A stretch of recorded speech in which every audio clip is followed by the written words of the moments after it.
Welcome everybody to another edition of me, James, talking to you about the new coffee release at Blending Room, which this week is Barreiro. Barreiro is a natural processed yellow bourbon from Brazil. In this video, I'll talk to you about how I roasted the coffee, I'll do a tasting, and I'll also put forward some suggestions about how I think you could brew this coffee at home. Like with many of the coffees that I purchase, this was sourced by Falcon Speciality, a company based in the UK that I've been working with for 12, 13 or so years.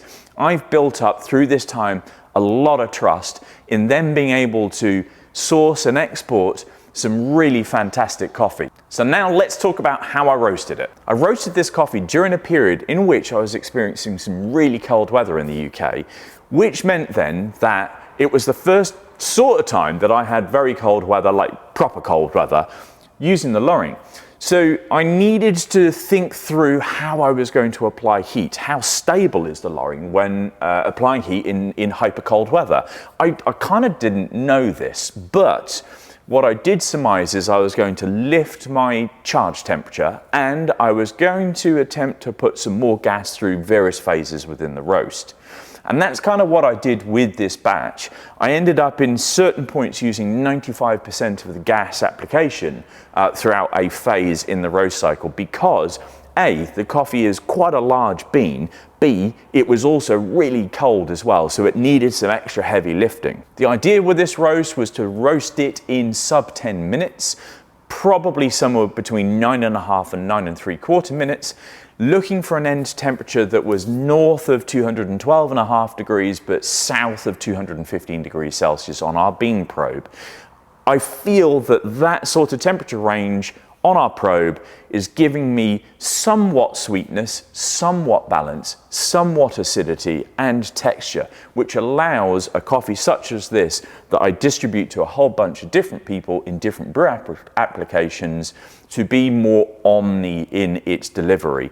What do I mean by that? I mean that on receipt of this coffee, you will be able to brew it as an AeroPress or an espresso or a filter coffee and get some degree of deliciousness from it. That's not to say that I'll be doing this into the future because I am working on a method of being able to split out coffees for filter and coffees for espresso brewing.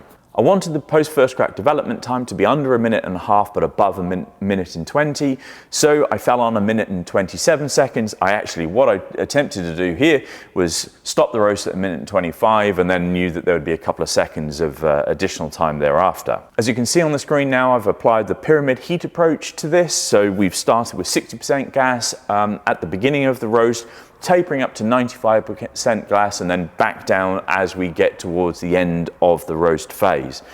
The resulting roast curves look good on the screen. There is an ever declining slope or rate of rise, which I like to do. I feel that it gives a nice balanced environment in which the coffee is accepting heat through time, and I feel that you get balance on a cupping table, which is exactly what I'm trying to achieve. So with the roast profile talked about, how does it taste? Well, I'll tell you. Assessing flavour requires you to use 3 things: your nose, your mouth and your brain, and I don't really have a brain, so let's use my nose to smell this coffee.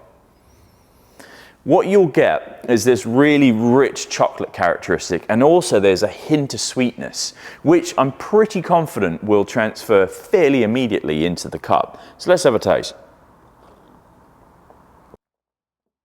Which it does.